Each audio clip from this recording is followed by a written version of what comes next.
cheap whore, the U.S.A. That's what we've become. That's why we have a cheap whore as president, surrounded by cheap whores who are just slopping at the trough. Time for each of us to get our shit together. And it's always been time to become real people. To become real people. Now I grew up with my eyes open and always made a distinction between America and the U.S.A.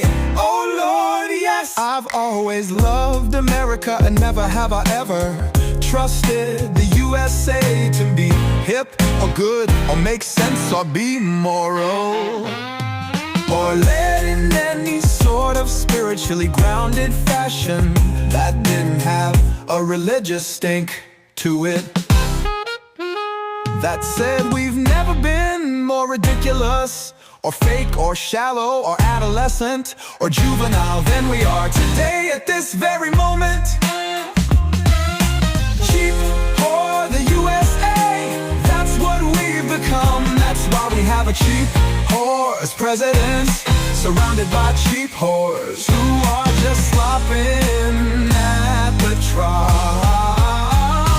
Lord of the flies, and no adult coming to save our perspective. So let's start with the American dream. Not the post-Great Depression, World War II American dream, where you white knuckleheads think America was great.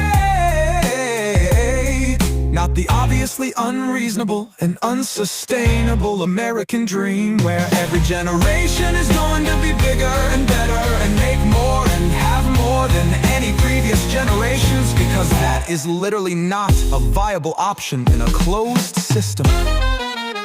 It's dying.